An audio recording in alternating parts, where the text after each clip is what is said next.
वृंदावन बिहारी लाल की जय हो। सर्वेश्वर भगवान की जय। राधा माधव भगवान की जय हो। जय जय श्री राधे। हंस चरण सिरधार की पुन सनकादिक आचार श्री हरि व्यास प्रतापति रसिक पदावलिशाल भक्ति भक्त भगवंत गुरु चतुर नाम बपु एक तिनके पद बंदन किए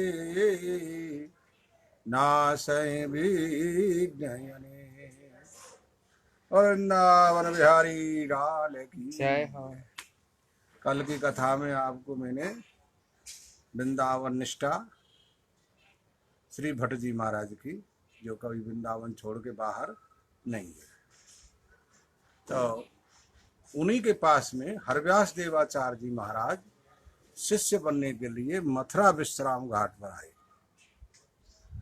मथुरा विश्राम घाट में जमुना जी के किनारे बैठे, जाके दंडोत प्रणाम किया।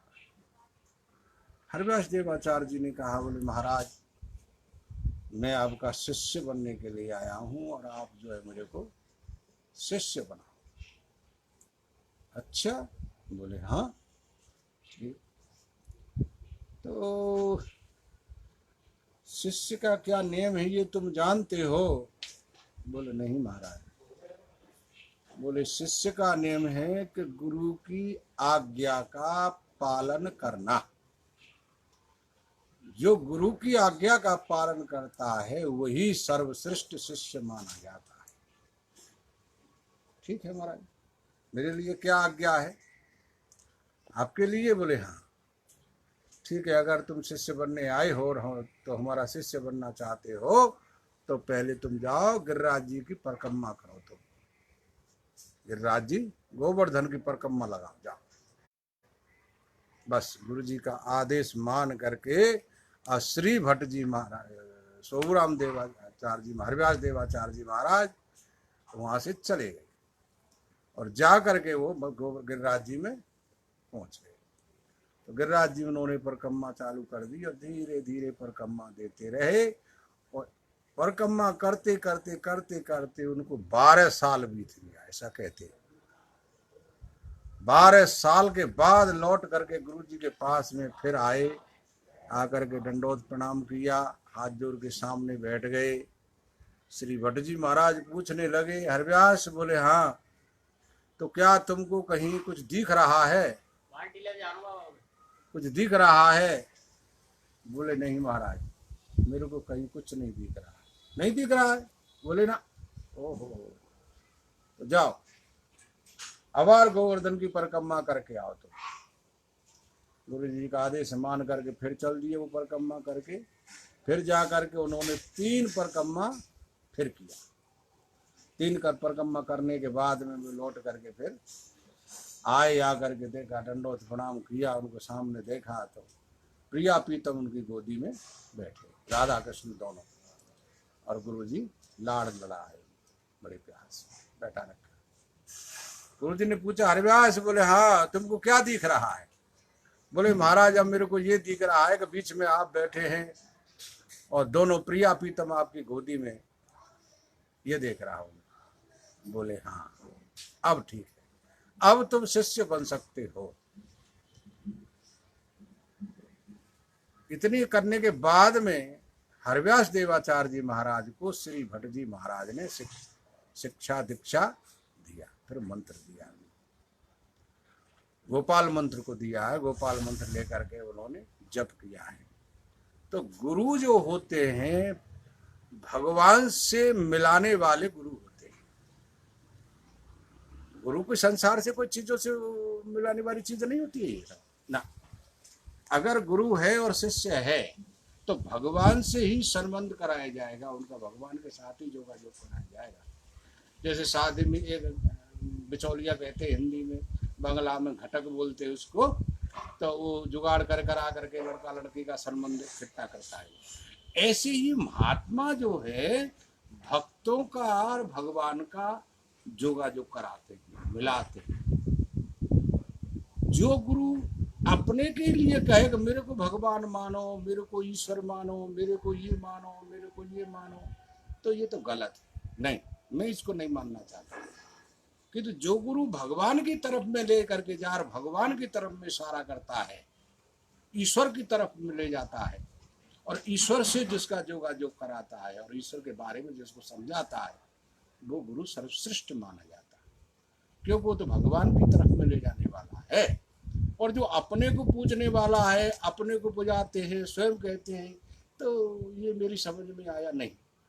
क्योंकि हमारे जितने भी आचार हुए सब भगवान की तरफ में गए, और शिष्यों को भी भगवान की तरफ में लेकर के गए हैं कि इस जगह पर जाओ और यहाँ करो, और उन्होंने भगवान को प्राप्त भी किया है। तो इस तरीके से अगर भक्त जो है भगवान की तरफ में जाता है शिष्य, तो श्री भट्ट जी महाराज ने तो हरिदास देवाचार्य जी महाराज को शिष्य बनाने से पहले भगवान का दर्शन करा दिया और फिर उसको दीक्षा दिया। तो ऐसे दर्शन करने से ही तो श्री भट्ट जी महाराज के आशीर्वाद से हरिदास देवाचार्य जी महाराज सिद्ध हुए। सब समय भगवान श्री कृष्ण को लेकर के वो घूमा करते थे। देखा ना, सर्वेश्वर भगवान कितने छोटे से, सर्वेश्वर भगवान को लेकर के वो भ्रमण किया करते थे, आरती पूजा भोग राग सब अपने प्रिया प्रीतम का ये सब करना। बहुत कुछ चमत्कार भी दिखाए भगवान के उन्होंने, क्योंकि तो गुरु ने सिद्ध बना दिया था पहले ही। तो ऐसे ही जो महापुरुष गुरु होते हैं वो ही अपने शिष्य को भगवान की तरफ लेकर के जाता है। साधुओं के तपस्वी होता है, एक भजनानंदी होता है, तो वो हमेशा भगवान का चिंतन करता है और भगवान की तरफ में ले जाता है। ऐसे ही अपने शिष्यों को भी भगवान की तरफ लेकर के जाना चाहिए। नहीं, आजकल मैं देख रहा हूँ ज्यादा करके जितना ज्यादा पैसा साधु को होगा उतना ही बड़ा साधु है जाएगा। देख लियो तुम जाके कहूँ, देखो जितना ज्यादा पैसा होगा वही साधु उतना बड़ा है। ये तो तपस्वी साधु, योगी साधु, अब आज के युग में उनको बेचारे उनको बड़ा नहीं माना जा रहा। अरे कहा है वो तपस्या पर रहे वो तो, अरे वो राख मले है, वो ढोंग करे, बेचारे उनको सीधे साधे तपस्वियों को इस तरीके से कह देते, और पैसा को हो ये तो बहुत बड़े महात्मा है। ये तो नहीं, देखो हमारी मेन चीज क्या है, वो तपस्या है। मेन चीज क्या है, भगवान का जप है। मेन चीज क्या है, भगवान का ध्यान है। इन चीजों से ही हमारा उद्धार हो सकता है और इन चीजों से ही हम बड़े हो सकते हैं। किंतु पैसा से कितने बड़े होगे तुम? अरे पैसा से तो संसार में एक से एक पैसा वाला पड़ा है, तो क्या वो भक्त है गए? क्या वो भगवान बन गए? नहीं नहीं नहीं, ये भूल है। अरे हाँ, भगवान की तपस्या करने से तो बल सकता है कि तप बल विप्र सदा बरियारा और तप बल शेष धरई मही भारा।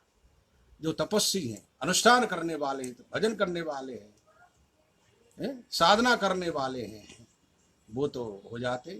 जा जानो तुम देव जनाई और जानद तुम ही है जाई।